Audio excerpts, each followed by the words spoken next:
আলহামদুলিল্লাহ, সকল প্রশংসা মহান রব্বুল আলামিনের দরবারে, যে মহান মালিক আমাকে আপনাকে সুস্থতার নিয়ামত দান করে তার মহান হুকুম আদায়ের জন্য সকল প্রকার ব্যস্ততা থেকে ফারেক করে তার ঘর মসজিদে আসার এবং বসার সুযোগ করে দিয়েছেন। এজন্য সকলে জোরে সোরে পড়ি আলহামদুলিল্লাহ। দুরুদ ও সালাম পেশ করি সাইয়্যিদুল মুরসালিন খাতামুন নবিয়্যিন আহমদ মুস্তফা মুহাম্মদুর রাসূলুল্লাহ। সকলে পড়ি সাল্লাল্লাহু আলাইহি ওয়াসাল্লাম।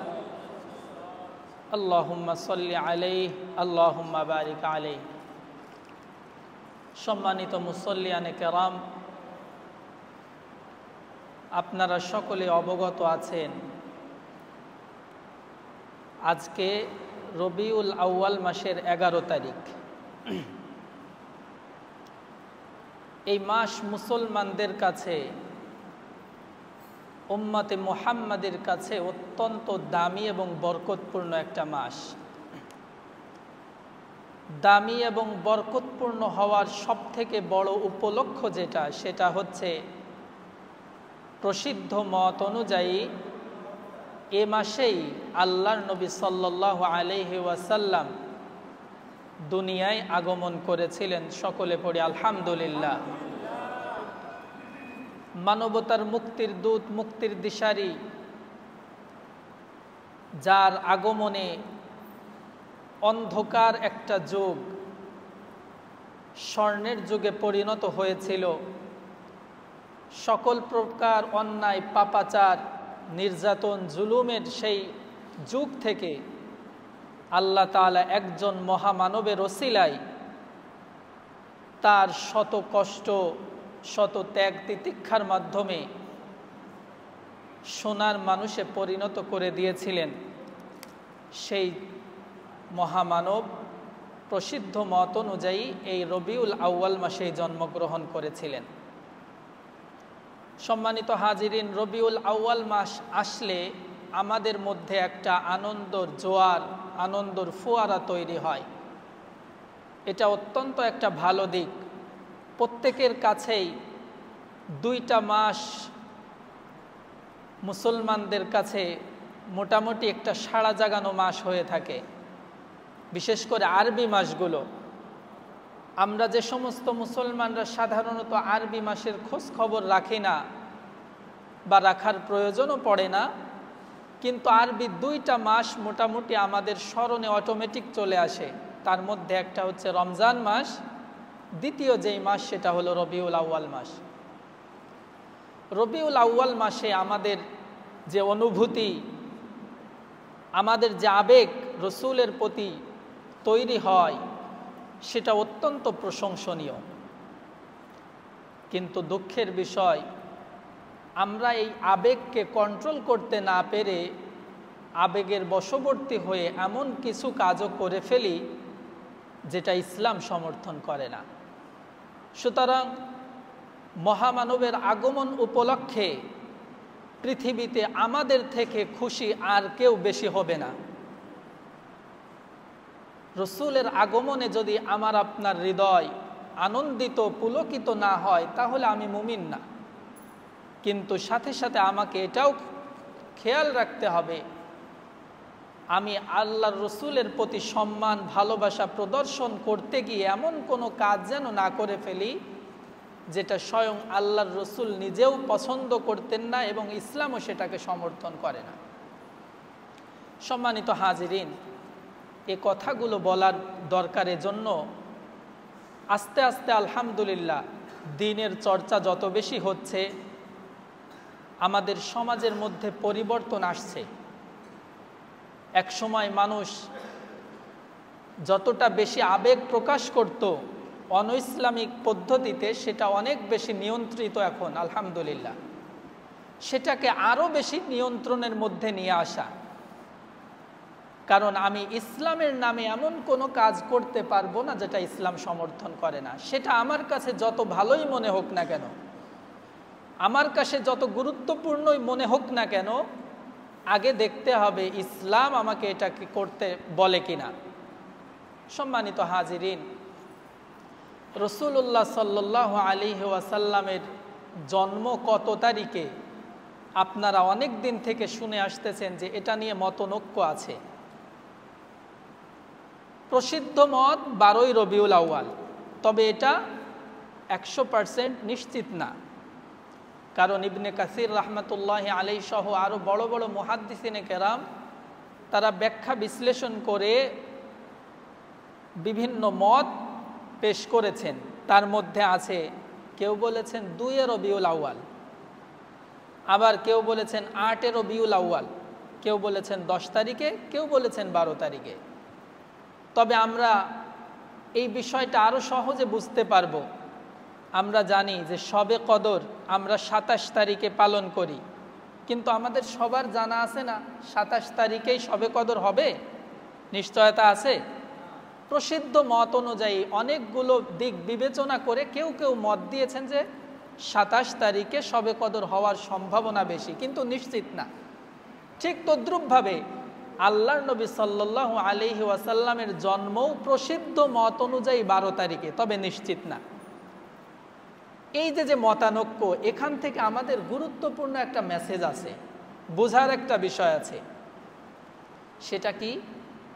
আমরা যারা আল্লাহর নবী সাল্লাল্লাহু আলাইহি ওয়াসাল্লামের জন্মকে কেন্দ্র করে যারা বেশি একটু বাড়াবাড়ি করি, খুব গুরুত্ব সহকারে ধুমধামের সাথে এটাকে আয়োজন করে ঘটা করে পালন করার চেষ্টা যারা করি, যেই মানসিকতা লালন করি, তাদের জন্য একটা গুরুত্বপূর্ণ মেসেজ। সেটা হলো, ভাই, আল্লাহর নবী সাল্লাল্লাহু আলাইহি ওয়াসাল্লামের জন্মদিন পালন, সেটাকে উদযাপন করা যদি এত গুরুত্বপূর্ণ হতো, তাহলে এই দিনটা আল্লাহ তাআলার পক্ষ থেকে একেবারে ফিক্স থাকতো। কি বলেন, ঠিক কিনা? কারণ যেই নবীর কয়টা দাড়ি পেকেছে, মাথায় কয়টা চুল পেকেছে, এটার স্পষ্ট বর্ণনা যদি থাকতে পারে, ওই মহামানব কয় তারিখে জন্মগ্রহণ করলেন সেটা কি নির্দিষ্ট থাকবে না? যেহেতু নির্দিষ্ট নাই, মতানৈক্য আছে, তার মানে বোঝা গেল সাহাবায়ে কেরাম এই জন্মদিনটাকে কেন্দ্র করে এত বেশি উৎসাহ প্রকাশ করতেন না। একেবারে ক্লিয়ার ধারণা আপনি নিতে পারেন। আমরা যারা বেশি মাতামাতি করি, আনন্দ প্রকাশের নামে বাড়তি কিছু করতে চাই, যারা এটাকে করে না তাদেরকে যারা ঘায়েল করতে চায়, তাদের মাথার মধ্যে ঢুকানো দরকার, ভাই, আল্লাহর নবীর সূক্ষ্ম থেকে সূক্ষ্ম, ছোট থেকে ছোট এমন কোনো বিষয় নাই যেটা হাদিসে স্পষ্ট করে নাই, অথচ সেই মহামানবের জন্মের তারিখটা নির্দিষ্ট থাকবে না। তার মানে জন্ম তারিখ পালন যেই রেওয়াজটা আমরা চালু করেছি, এটা সাহাবায়ে কেরামের যুগে, স্বয়ং নবীর যুগেই ছিল না। যদি থাকতো তাহলে এই মতানৈক্যগুলো কখনো তৈরি হতো না। সম্মানিত হাজিরিন, কথা যখন এসেই গেল, একটু আপনাদেরকে টাচ দিয়ে যায়। আমরা যেই পদ্ধতিতে সচরাচর আমাদের সমাজে নাই, বিভিন্ন জায়গায় আছে, আমরা যেই পদ্ধতিতে নবী করিম সাল্লাল্লাহু আলাইহি ওয়াসাল্লামের জন্মদিন পালন করি, কিছু জায়গায় জশ্নে জুলুস, র্যালি বের করা, কেক কাটা, এই জাতীয় কিছু কাজ আপনারা অনলাইনে দেখবেন বিভিন্ন জায়গায় হয়। তাদেরকে বলার প্রয়োজন মনে করি, জানার প্রয়োজন মনে করি যে ভাই, আপনারা যেই জন্মদিনের সিস্টেমে পালন করতেছেন, এটা 604 বছর পরে তৈরি হয়েছে। আল্লাহর নবী সাল্লাল্লাহু আলাইহি ওয়াসাল্লামের ইন্তেকালের 604 বছর পর এই যে সিস্টেমে আমরা জন্মদিন পালন করছি, ঘটা করে এটা শুরু হয়েছে। কে করেছেন? ইরাকের মসুল শহর নামে একটা শহর ছিল, সেই শহরে একজন বাদশাহ ছিলেন। সেই বাদশার ব্যাপারে বিভিন্ন ধরনের বক্তব্য আছে। কেউ বলেছেন তিনি একজন সুফি ছিলেন, সুফি সাধক ছিলেন, ভালো মানুষ ছিলেন। তবে অধিকাংশ বক্তব্য দিয়েছেন তিনি বাদশাহী কার্যে যতটা ভালো ছিলেন তার থেকে বেশি খারাপ ছিলেন। তার খারাপের একটা বড় দিক ছিল তিনি বেশি অপচয় করতেন। ইন্নাল মুবাযযিরিনা কানু ইখওয়ানাশ শায়াতিন, কোরআন শরীফের স্পষ্ট বাণী হলো, যে ব্যক্তি অপচয় করে সে শয়তানের ভাই। তো শুধুমাত্র এই বক্তব্যটা তুলে ধরলাম এই জন্য যে তার ব্যাপারে পজিটিভ কথার থেকে নেগেটিভ কথা বেশি আছে।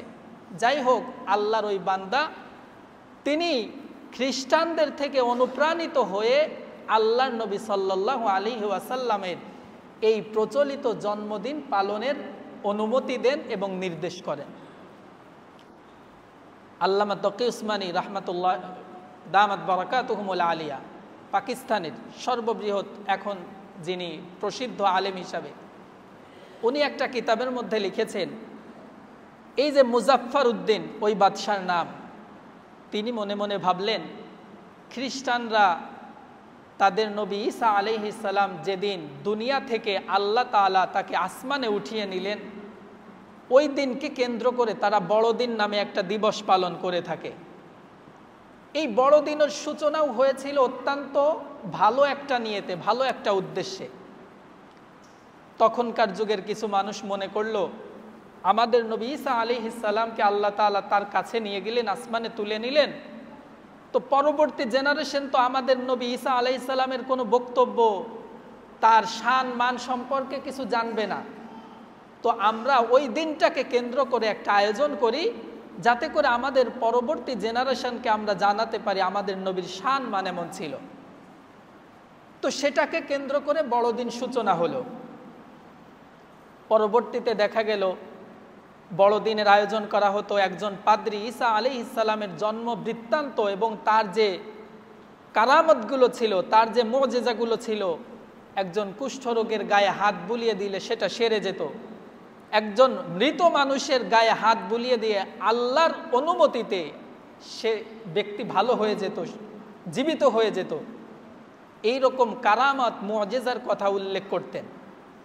কিন্তু দেখা গেল আস্তে আস্তে এই মজলিসে লোকজন তেমন সমাগম হয় না, শুধুমাত্র আধ্যাত্মিক আলোচনা, এখানে তেমন প্রাণবন্ত কোনো আলোচনা হয় না, যার কারণে যুবক শ্রেণীর লোকেরা এখানে আসতো না। পরবর্তীতে কেউ কেউ মনে করলো সাথে কিছু অ্যাড করা দরকার, যাতে করে এখানে সবাই অ্যাটেন্ড করে, কিছু গান তখনকার যুগের। এরপর আস্তে আস্তে বাদ্যযন্ত্র সহ বিভিন্ন প্রকার আয়োজন তখন শুরু হলো। এরপরে বড়দিনের অবস্থা তো এমন এখন যে সারা বছরে যত লিটার মদ পান না করা হয়, এক বড়দিন উপলক্ষে তার থেকে বেশি মদ পান করা হয়, নাউজুবিল্লাহি মিন যালিক। তো যাই হোক, এই মুজাফফর উদ্দিন বাদশাহ উনি মনে করলেন ঈসা আলাইহিস সালামের অনুসারীরা তার জন্মকে কেন্দ্র করে একটা আয়োজন করে, অথচ আমাদের নবী তো সাইয়্যিদুল মুরসালিন, সকল নবীদের সেরা নবী, সকল নবীদের সরদার, তার জন্মদিনে কেন আমরা এমন কিছু করব না? তার মনে উদয় হলো, তিনি এটাকে চালু করলেন। যাই হোক, সুতরাং আমরা বুঝতে পারলাম আমরা যেই পদ্ধতিতে বিভিন্ন জায়গায় আল্লাহর নবীর জন্ম পালন করি, সেটা এই মুজাফফর উদ্দিন নামে ইরাকের একজন বাদশাহ প্রচলন করেছিলেন।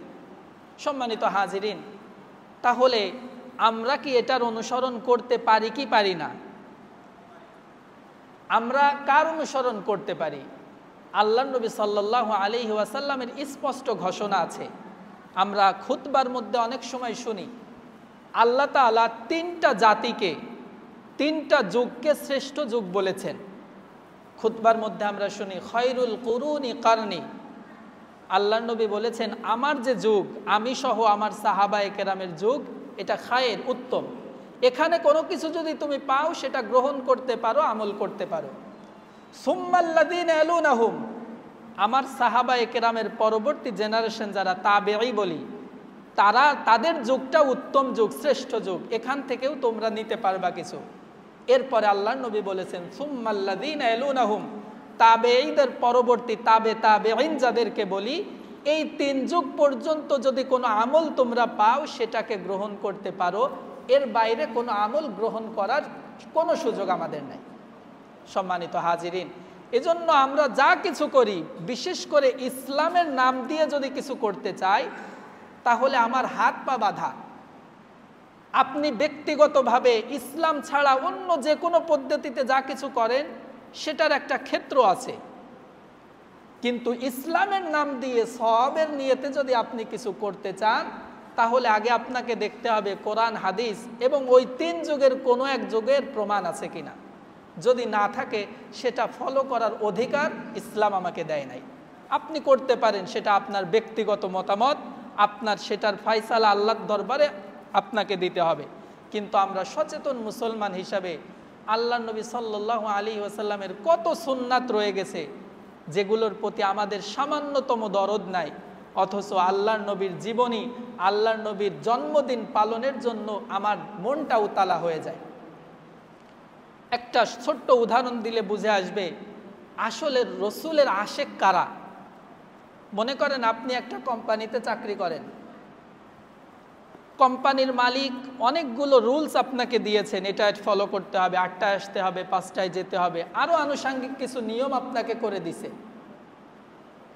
আপনি দেখা যায় সারা বছরে ওই রুলসগুলো কোনো কিছু ফলো করেন না। এমনকি ওই কোম্পানির মালিককে কেউ যদি হেয় প্রতিপন্নও করে, তার উপর অ্যাটাক হয়, শারীরিক মানসিক তার সম্মানের অ্যাটাক হচ্ছে, তারপরেও আপনি সেটা ভ্রুক্ষেপ করেন না। মনে করেন আরে আমি তো চাকরি করি, আমার বেতন পাইলেই তো হচ্ছে, মালিক মরে যাক আর বেঁচে থাকে এটা আমার দরকার নাই। কিন্তু শুধুমাত্র মালিকের জন্মদিন যেদিন হয় ওই দিন আপনি বড় একটা কেক নিয়ে তার সামনে হাজির হন, মালিক আপনার মহব্বত, আপনার ভালোবাসায় আমি এটা করলাম। আরেকজন শ্রমিক এমন আছে যে মালিকের রুলসগুলো ফলো করে, তার উপর কোনো সম্মানের অ্যাটাক হলে, মানহানি হলে, শারীরিক কোনো অ্যাটাক হলে সবার আগে ঝাঁপিয়ে পড়ে, কিন্তু ওই জন্মদিন পালন করার ধারে কাছে যায় না। বলেন তো কোন ব্যক্তিটা ওই ব্যক্তির বেশি মহব্বত করে? যে কোনো দিন রুলস ভঙ্গ করে নাই, তার প্রতি কেউ যদি গীবত করে, একটা অন্যায় কথা বলে, সাথে সাথে অ্যাটাক করে, কিভাবে আপনি এটা বললেন, আমার মালিক তো এমন। এই ব্যক্তি যে সর্বশ্রেষ্ঠ এবং ওই মালিকের সব থেকে খায়ের কল্যাণকামী, এতে কোনো সন্দেহ নাই। সুতরাং আমাদের সমাজেও মিলায়ে দেখেন, এই যে যারা জন্মদিন ঘটা করে পালন করে, এদের আচরণটা এমন। আল্লাহর নবীকে ধুয়ে দিচ্ছে, নাস্তিকেরা কত প্রকার অপবাদ দিচ্ছে, আমরা সাধারণ মুসলমানরাও তো বসে থাকতে পারি না, মনের মধ্যে একটু অঞ্জালা শুরু হয়, আমরা সেটাকে নিয়ন্ত্রণ করতে না পেরে রাস্তায় নেমে পড়ি। কিন্তু যারা এই জন্মদিন পালন ঘটা করে করে, দেখবেন এদের কোনো ভূমিকা থাকে না। সম্মানিত হাজিরিন, আল আকিলু তাকফিহিল ইশারা, আপনারা সবাই জ্ঞানী, সামান্য টাচ দিলেই আপনারা বোঝেন। সুতরাং এগুলো বিষয় আমাদের মাথায় রাখতে হবে। সম্মানিত হাজিরিন, রসুল করিম সাল্লাল্লাহু আলাইহি ওয়াসাল্লাম আগমনে সব থেকে বেশি খুশি হব আমরা, ঠিক কিনা? খুশি হব কেন? কারণ আল্লাহ তাআলা স্বয়ং বলেছেন যে আল্লাহর নবী তোমাদের জীবনের থেকে সব থেকে বেশি প্রিয় তোমাদের। তোমার জীবন নিয়ে তুমি কতটা পেরেশান, কতটা সচেতন, আমি যেই নবীকে তোমাদের মাঝে পাঠিয়েছি ওই নবী তোমার জীবনের থেকেও বেশি প্রিয় এবং বেশি সচেতন। তুমি জাহান্নামে চলে যাবা, তোমার ক্ষতি হবে, দুনিয়াতে তুমি ক্ষতিগ্রস্ত হবা, আখিরাতে ক্ষতিগ্রস্ত হবা, এটা নিয়ে তোমার টেনশন নাই। কিন্তু আমি যেই নবীকে পাঠিয়েছি সেই নবী তোমার এই ক্ষুদ্র ক্ষুদ্র বিষয় নিয়ে টেনশন করেন এবং তার জীবনের সমস্ত কিছু বিসর্জন দিয়ে শুধুমাত্র আমাদের কাছে দ্বীন ইসলাম পৌঁছে দেওয়ার জন্য সব স্যাক্রিফাইস করেছেন। আল্লাহর নবীর কি খায়ে দেয় কোনো কাম ছিল? তখনকার কুরাইশ কাফেররা তো তাকে অফার করেছিল, তুমি নেতৃত্ব চাও, সমস্ত গোটা আরবের নেতা তোমাকে বানিয়ে দেয়া হবে, তোমার সুন্দরী নারীর প্রয়োজন হলে বলো, ডজন না লাখে লাখে নারী, যাকে তুমি চাও তাকে তোমার সাথে বিবাহ দেওয়া হবে। সম্পদের মালিক হতে চাইলে সমস্ত খাজানা তোমার সামনে তুলে ধরা হবে, তুমি শুধুমাত্র ইসলামের দাওয়াত থেকে ফিরে আসো। আল্লাহ নবী সাল্লাল্লাহু আলাইহি ওয়াসাল্লাম এই সব কথাকে উপেক্ষা করে শুধুমাত্র তার যে দায়িত্ব, মিশন এবং ভিশন, সেটা নিয়ে সামনে এগিয়েছেন এবং তার জন্য শারীরিক মানসিক কত প্রকার নির্যাতন সহ্য করেছেন। আল্লাহ তাআলা বলছেন, লাকাদ জাআকুম রাসূলুম মিন আনফুসিকুম আজিজুন আলাইহি, তোমাদের মধ্য থেকে এমন একজন রসুল তোমাদের কাছে পাঠিয়েছি, আজিজুন আলাইহি মা আনিতুম, যে সমস্ত কাজ তোমাকে কষ্ট দেয়, তোমাকে দুঃখ দুর্দশায় ফেলে, এই সমস্ত কাজে তো সেই নবী অনেক বেশি কষ্ট পান। সুবহানাল্লাহ। হারিসুন আলাইকুম বিল মুমিনিন, মুমিনদের ব্যাপারে অত্যন্ত আগ্রহী, তাদের ভালো মন্দর ব্যাপারে অত্যন্ত আগ্রহী। কোনটা করলে আমার উম্মতের ভালো হবে, কোনটা করলে আমার উম্মত জাহান্নামে চলে যাবে, এই চিন্তায় তিনি দিনরাত করতেন। রউফুর রহিম, তিনি অত্যন্ত স্নেহপরায়ণ, অত্যন্ত দয়াশীল। সম্মানিত হাজিরিন, তাহলে রসুল করিম সাল্লাল্লাহু আলাইহি ওয়াসাল্লামের জন্মদিনকে কেন্দ্র করে আমাদের উতলা না হয়ে তিনি যেই উদ্দেশ্যে এই ধরায় আগমন করেছিলেন সেগুলো খুঁজে খুঁজে বের করা এবং আমল করা আমাদের দরকার, ঠিক কিনা? সম্মানিত হাজিরিন, আল্লাহ নবী সাল্লাল্লাহু আলাইহি ওয়াসাল্লাম নিজেই বলেছেন, ইন্নামা বুইসতু লিউতাম্মিমা মাকারিমাল আখলাক, হে আমার উম্মত তোমরা শুনে রাখো, আমি তোমাদের এই ধরায় আগমন করেছি একটা গুরুত্বপূর্ণ কাজ করার জন্য, সেটা হলো লিউতাম্মিমা মাকারিমাল আখলাক, উত্তম চরিত্রের পূর্ণতা দানের জন্য। জোরে বলুন সুবহানাল্লাহ। মানুষের চরিত্র কিভাবে সংশোধন করা যায়, একজন ভালো মানুষে পরিণত করা যায়, এই উত্তম চরিত্রের শিক্ষক হিসাবে আমি তোমাদের মাঝে প্রেরিত হয়েছি। সুতরাং আমার যে শিক্ষাগুলো আমি বাস্তব জীবনে করে দেখিয়েছি ওহির আলোকে, সেগুলো তোমাদের আঁকড়ে ধরা দরকার। সম্মানিত হাজিরিন, আপনারা জানেন সবাই, আল্লাহর নবী 40 বছর পর্যন্ত ওহির আলোকে জীবনযাপন করেন নাই, কোরআনের আলোকে। ইব্রাহিম আলাইহিস সালামের ধর্ম অনুযায়ী আমল করেছেন। অর্থাৎ কোরআন নাজিল হওয়ার আগেই তিনি সমাজে দুইটা বিষয়ের জন্য প্রসিদ্ধ ছিলেন। একটু ভালো করে খেয়াল করেন, যেই দুইটা বিষয়ের সার্টিফিকেট আল্লাহ দেন নাই। নাস্তিকরা মনে করতে পারে, বিধর্মীরা মনে করতে পারে আল্লাহ তার হাবিবকে সার্টিফিকেট দিতে পারে তিনি ভালো ছিলেন, এ ছিলেন, এ ছিলেন। এটা তো হতেই পারে, আল্লাহ পাঠিয়েছেন, আল্লাহ তো বলবেনই।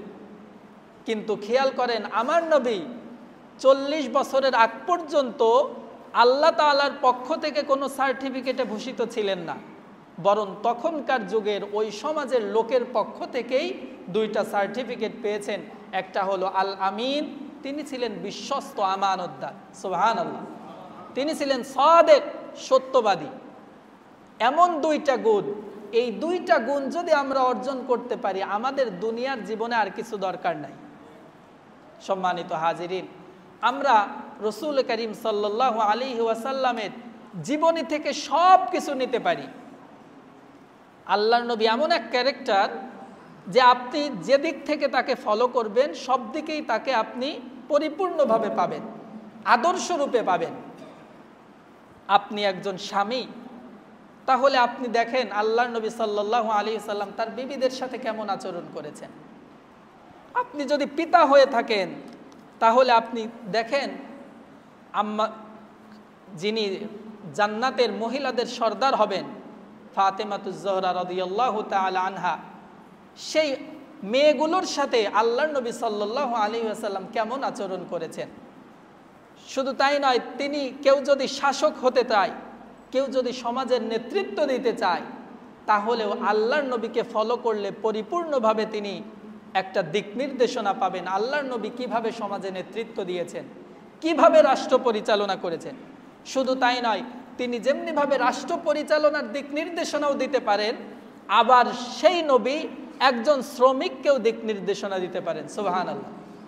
তিনি এমন এক ক্যারেক্টার, এমন কিছু নাই পৃথিবীতে, এমন কোনো ক্ষেত্র নাই যেই ক্ষেত্রে তিনি ছিলেন না। তিনি ছোটবেলায় মানুষের বকরি চড়িয়েছেন, মজদুরি করেছেন, দিনমজুরি করেছেন। তাহলে একজন দিনমজুরও যদি আল্লাহর নবীকে ওই ক্যারেক্টারে ফলো করতে চায়, তাকে পরিপূর্ণভাবে আদর্শরূপে পাবে। আপনি ব্যবসা করেন, ব্যবসা বাণিজ্যেও আল্লাহর নবীর চেয়ে আগায়ে কেউ ছিল না। একজন ব্যবসায়ী হিসেবে আপনি তাকে ফলো করেন, পরিপূর্ণভাবে পাবেন। সম্মানিত হাজিরিন, সেটাই বলছিলাম যে আল্লাহর নবী সাল্লাল্লাহু আলাইহি ওয়াসাল্লামকে যেভাবে আপনি কল্পনা করবেন সেভাবেই পাবেন। তো আল্লাহর নবী সাল্লাল্লাহু আলাইহি ওয়াসাল্লামের জীবনী থেকে শিক্ষা নেওয়ার তো অনেক দিক আছে, সব দিক আলোচনা করতে লাগলে মোটামুটি 5-7-10 জমা লাগবে। তো আমি আপনাদেরকে শুধুমাত্র দুইটা গুণের কথা উদাহরণ দিয়ে বোঝাতে চাই, যেই দুইটা গুণ আল্লাহ তাআলা দেন নাই, সার্টিফিকেট দেন নাই, শুধুমাত্র তখনকার যুগের মানুষেরাই দিয়েছে। সেটা হলো আল আমিন, তিনি বিশ্বস্ত ছিলেন, আমানতদার ছিলেন, ওয়াদা রক্ষা করতেন। দ্বিতীয়, তিনি সত্যবাদী ছিলেন। তিনি কেমন ওয়াদা রক্ষা করতেন? ওয়াদা রক্ষা তো আমরা স্বাভাবিক করি, যতদিন পর্যন্ত আপনার সাথে সম্পর্ক ভালো আছে, বন্ধু বন্ধু একসাথে ব্যবসা বাণিজ্য করেন, খুব ভালো রিলেশন ছিল, এখন আপনি ওয়াদা রক্ষা করতেন, টাকা পয়সার লেনদেনে আপনি স্বচ্ছ থাকতেন। যখনই দেখছেন দুই বন্ধুর মধ্যে, দুই ব্যবসায়ীর মধ্যে কোনো একটা সমস্যা হচ্ছে, এখন যার যার মতো টাকাগুলো আত্মসাৎ করা শুরু করে দিয়েছে, হিসাব নিকাশ আর দেয় না। তো আল্লাহর নবী সাল্লাল্লাহু আলাইহি ওয়াসাল্লাম শিখিয়েছেন ওয়াদা রক্ষা শুধু মুসলমানের জন্য না, শুধু কাফেরদের জন্য না, বরং আমি একজন মুমিন মুসলমান হিসাবে আমার শত্রুর সাথেও যদি কোনো ওয়াদা করে থাকি, সেই ওয়াদা 100% বাস্তবায়ন করতে হবে। জোরে বলুন না আল্লাহু আকবার। ওয়াদা রক্ষায় কেমন ছিলেন আল্লাহর নবী সাল্লাল্লাহু আলাইহি ওয়াসাল্লাম? বদরের যুদ্ধ করবেন, কাফের বাহিনী চলে আসছে 1000, এদিকে 313 জন অথবা 314 জন। হুজাইফাতুল ইয়ামান একজন সাহাবী, বাপ বেটা দুইজনে আগেই মুসলমান হয়ে গেছে, ইয়ামান শহরে বসবাস করত। তারা দুইজন অনেক আগেই মুসলমান হয়ে গেছে, কিন্তু আসার সুযোগ পাচ্ছেন না। ইতিমধ্যে মহানবী সাল্লাল্লাহু আলাইহি ওয়াসাল্লাম মক্কা থেকে মদিনায় হিজরত করে চলে আসছেন। ওনাদের কাজ কাম সব কিছু ঠিকঠাক করে ফুরসত নিয়ে এখন আসতেছেন মদিনায়। রসুল করিম সাল্লাল্লাহু আলাইহি ওয়াসাল্লামের সান্নিধ্যে সারা জীবনটা কাটিয়ে দিবেন। ওনারা তো জানেন না যে মক্কা মদিনায় যুদ্ধ শুরু হয়ে গেছে, বদর প্রান্তরে যুদ্ধ হবে, আবু জাহেল বাহিনী নিয়ে চলে আসছে, কিছুই জানে না। ইয়ামান থেকে আসার পথে আবু জাহেলের বাহিনী তো আগেই চলে আসছে, ওনাদের কিছু চৌকিদার ছিল, কিছু সেনা মোতায়েন করা ছিল, এদিক থেকে কেউ যেন মদিনায় না যেতে পারে, মদিনায় সৈন্য সদস্য যেন বাড়তে না পারে, সেজন্য তারা টহল দিচ্ছিল। হুজাইফা ইবনুল ইয়ামান এবং তার পিতার নাম ইয়ামান, ওনার নাম হুজাইফা, দুইজনে আসতেছেন আল্লাহর নবীর সাথে সাক্ষাৎ করবেন। প্রতিমধ্যে দেখা হয়ে গেছে, সর্দারের কাছে নিয়ে গেছে, আবু জাহেলের কাছে। কি ব্যাপার, তোমরা কোথায় যাচ্ছ? তোমরা অবশ্যই মদিনায় রসুলের সৈন্যবাহিনীতে যোগ দিতে যাচ্ছ। তারা বলছে আল্লাহর কসম না, আমরা শুধুমাত্র মদিনায় আল্লাহর রসুলের সাথে সাক্ষাৎ করতে যাচ্ছি, যুদ্ধের জন্য যাচ্ছি না, আমরা যুদ্ধ হবে তা জানিই না। আবু জাহাল তাদেরকে সুযোগে তাদের থেকে ওয়াদা নিল, তোমরা কথা দাও তোমরা মদিনায় গিয়ে আল্লাহর রসুলের পক্ষ হয়ে যুদ্ধে নামবে না, এই ওয়াদা যদি করতে পারো তাহলে তোমাদেরকে ছেড়ে দিব। বলেন ইমানের কি অবস্থা! ওই জামানায় আবু জাহেল যতটা ইমানদার ছিল, এখন আমাদের অনেকের সেই ইমান নাই। শুনতে খারাপ লাগে না? আসলে তিনি যেভাবে ইসলাম বুঝেছেন আমরা সেভাবে ইসলাম বুঝি নাই। আবু জাহেলও জানতো যে মুসলমান ওয়াদা করলে সে ওয়াদা খেলাপ করবে না। এখন বলেন তো, আমার মনের মধ্যে, আমি একজন ইমাম সাহেব, আমার মধ্যেও এইরকম কনফিডেন্স আসে না যে আপনার সাথে ওয়াদা করলে আপনি রাখবেন। আবু জাহেলের এই কনফিডেন্স ছিল যে মুসলমান যেহেতু ওয়াদা করতেছে, ও যদি ওয়াদা করে আমি তাকে ছেড়ে দেব। আল্লাহর কি ফয়সালা, ওয়াদা করেছেন আমরা মুহাম্মাদের বাহিনীতে গিয়ে যোগ দিব না, শুধু তার সাথে সাক্ষাৎ করব। আল্লাহর নবীর সাথে সাক্ষাৎ করেছেন, পরবর্তীতে ঘটনা খুলে বলেছেন আল্লাহর নবী আসার পথে আমরা ধরা খেয়েছিলাম, আবু জাহেল তো এই ওয়াদা করেছেন। এখন আপনার সংখ্যা মাত্র 313 জন, 2 জন হলেও তো অনেক বেশি। ওই রকম ক্রাইসিস মোমেন্টে 2 জন ব্যক্তি, 2 জন সৈন্য মানে তো অনেক কিছু। আল্লাহর নবী সব কিছু শুনে বললেন, না, তুমি যেহেতু একজন মানুষের সাথে কথা দিয়ে এসেছো, ওয়াদা রক্ষা তোমাকে করতেই হবে। আমার পুরা 313 জনের সবাই যদি শহীদ হয়ে যায়, তোমার এই ওয়াদা খেলাপ করে 2 জন সৈন্যবাহিনী আমার দলে নেওয়ার কোনো সুযোগ নাই। জোরে বলুন না আল্লাহু আকবার। এই হলো ওয়াদা রক্ষা। শুধু তাই নয়, আমানতদার ছিলেন। ভাই, আমরা তো আমানত বলতে কি বুঝি? আমি আপনার কাছে গিয়ে 10,000 টাকা রাখলাম, যে ভাই আমার ব্যাংকে রাখার কোনো ইচ্ছা নাই, ব্যাংকে রাখলে সুদ হয়, তো আমি আপনার কাছে রাখলাম, আমার যখন প্রয়োজন হয় আপনি এটা আমাকে দিয়ে দেবেন। আমরা বুঝি এইটা হলো আমানত রাখলাম। হ্যাঁ, এটাও আমানত, কিন্তু আমানত শুধু এতটুকুর মধ্যে সীমাবদ্ধ না। আরবিতে আমানত শব্দের অর্থ হলো বিশ্বাস করা, ভরসা করা। তো আপনি কাউকে ভরসা করে, কাউকে বিশ্বাস করে যা কিছু করবেন, যা কিছু অর্পণ করবেন, সব আমানতের মধ্যে অন্তর্ভুক্ত। একজন মানুষের সাথে আপনি গোপনে কথা বলেছেন, এই যে গোপন বৈঠক হলো, এই কথাগুলো আমানত। এই কথাগুলো আপনি তার অনুমতি ছাড়া অন্য কারো কাছে বলতে পারেন না। শুধু তাই নয়, আপনি একজন মজদুর, একজন মালিকের কাছে আপনি 8টা ঘন্টা বিক্রি করেছেন, চুক্তি করেছেন, সকাল 8টা থেকে নিয়ে 5টা পর্যন্ত আপনার কাজ করব, আপনি আমাকে 1000 টাকা দিবেন। এই যে 8 ঘন্টা 9 ঘন্টা সময়, এটা আমানত। এর মধ্যে 1 মিনিট 5 মিনিট আপনি এমন কোনো কাজে ব্যয় করতে পারবেন না যেটা মালিকের চুক্তির সাথে মেলে না। সাহাবায়ে কেরামের ভুরি ভুরি উদাহরণ রয়েছে। তারা সরকারি কোনো কাজ করার ক্ষেত্রে ব্যক্তিগত কোনো মেহমান আসলে আগে কুপিটা নিভিয়ে দিতেন। ওমর রাদিয়াল্লাহু তাআলা আনহুর যুগের ঘটনা, পড়লে বুঝবেন। কিন্তু আফসোসের বিষয়, এগুলো পড়ার আমাদের লোক নাই।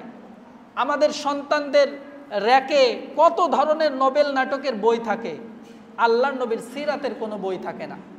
সম্মানিত হাজিরিন, আপনার আমার সন্তানকে যদি নবীর আদর্শে গড়ে তুলতে হয়, আমরা তো সবাই খুঁজি অমুক নেতার মতো আমার ছেলেটা হোক, অমুক লোকটার মতো আমার ছেলেটা হোক, কিন্তু আল্লাহর নবীর থেকে বড় নেতা, বড় কোনো ভদ্র সভ্য কোনো মানুষ তো পৃথিবীতে নাই। তাহলে আপনি কেন তার মতো বানাতে চান না? আর তার মতো বানাতে চাইলেও কেন সেই পদক্ষেপগুলো নেন না?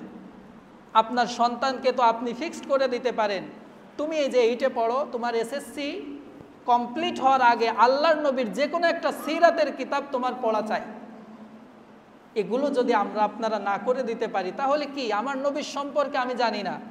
আমরা মাঝে মধ্যে ইসলামিক ফাউন্ডেশনে পরীক্ষা নিই প্রতিযোগিতামূলক, তো সেখানে 10ম শ্রেণী পর্যন্ত শিক্ষার্থীরা আসে, তো তাদেরকে এমন নবীর সিরাত সম্পর্কে এমন কমন কিছু প্রশ্ন দেওয়া হয় যেগুলোর উত্তর তারা দিতে পারে না। অত্যন্ত আফসোসের বিষয়, আপনার নবীর সম্পর্কে আপনি কিছুই জানেন না, আপনার সন্তানকেও সেই জানার সুযোগ করে দিচ্ছেন না।